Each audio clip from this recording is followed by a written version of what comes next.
সুপ্রিয় দর্শক,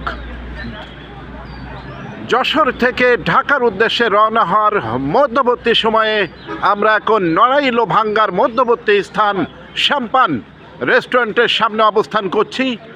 আমাদের উদ্দেশ্য ঢাকায় হচ্ছে আমাদের গন্তব্য এবং বরযাত্রী বেশে রওনা হওয়া। আর এই শ্যাম্পান রেস্টুরেন্টের সামনে আমরা এখন অবস্থান করছি। আমরা এখন কথা বলবো এই শ্যাম্পান রেস্টুরেন্ট কেমন লাগে এবং আজকের এই যাত্রাটা সম্পর্কে আমার শ্রদ্ধেয় চাচার কাছে আমি একটু কথা বলতে চাচ্ছি। আসসালামু আলাইকুম। ওয়ালাইকুম আসসালাম। চাচা, আজকে আমরা ঢাকার উদ্দেশ্যে রওনা হচ্ছে এবং যাত্রা বিরতিতে আমরা আছি এখন নড়াইল ও ভাঙ্গার মধ্যবর্তী স্থান শ্যাম্পান নামের কয়েকটা রেস্টুরেন্টের সামনে। এই জায়গাটাকে আপনার কাছে কেমন মনে হচ্ছে? শ্যাম্পান আসলে বাংলাদেশের ভিতরে বেশ একটা সুন্দর রেস্টুরেন্ট। এখানে খাবারগুলো অনেক সুন্দর। এখানে চা কফি মানে ভালো কম মূল্যে পাওয়া যায়।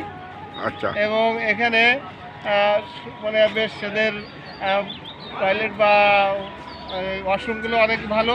আচ্ছা আচ্ছা। বা এখানে বেশ অনেক সুন্দর মনোরম পরিবেশে এখানকার, অর্থাৎ আপনি বলতে চাচ্ছেন এখানকার পরিবেশটা অনেক সুন্দর।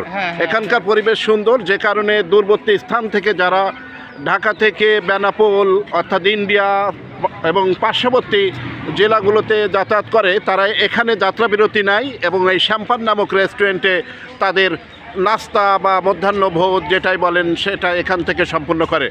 এখন আপনি এই শ্যাম্পান রেস্টুরেন্টে কি ইতিপূর্বে আসছেন না এটাই প্রথম আপনার? অনেকবার আসছি, আসলে অনেকবার আসছি। আফটার অল আপনি শ্যাম্পান রেস্টুরেন্ট ঢাকা টু যশোর আছে ট্যুর দিয়ে তখনই সবাই শ্যাম্পানের রেস্টুরেন্ট। আচ্ছা, তার মানে এটা অনেক ভালো একটা রেস্টুরেন্ট বলে আপনি মনে করেন। আজকে যে আপনি ঢাকার উদ্দেশ্যে যাত্রা করছেন, আপনার এই যাত্রা সম্পর্কে আপনি সংক্ষেপে কি বলবেন? আমার ভাইপো ফারদিন ফরাদের আজকে বিবাহ, আমরা সেই বিবাহে যাচ্ছি। আমরা ওখানে যে কোনো একটা কমিউনিটি সেন্টারে উঠবো, ওখানে আমাদের বিবাহ শেষ হওয়ার পরে আমরা আবার ব্যাক করবো অতি তাড়াতাড়ি। ওকে, থ্যাংক ইউ। আপনি অনেক সুন্দর বলছেন, আপনাকে অসংখ্য ধন্যবাদ চাচা, আপনাকে অসংখ্য ধন্যবাদ।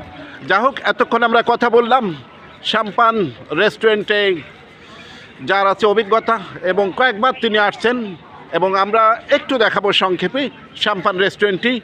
এবং আপনারা দেখুন দূর দূরান্ত থেকে বিভিন্ন গাড়ি যাত্রা বিরতির নেওয়ার জন্য এবং তাদের মধ্যাহ্ন ভোজ এবং লাঞ্চের জন্য এবং ব্রেকফাস্টের জন্য আসছে বিভিন্ন দূর দূরান্ত থেকে। সুপ্রিয় দর্শক, শ্যাম্পান রেস্টুরেন্টের আমরা একটু ভিতরে গিয়ে দেখব। আমার দর্শনার্থীদেরকে আমি একটু শ্যাম্পান রেস্টুরেন্টে দেখাই। আমরা এখন দেখাচ্ছি শ্যাম্পান রেস্টুরেন্ট। সুপ্রিয় দর্শক, আপনারা দেখতে পাচ্ছেন শ্যাম্পান রেস্টুরেন্ট। এই শ্যাম্পান রেস্টুরেন্ট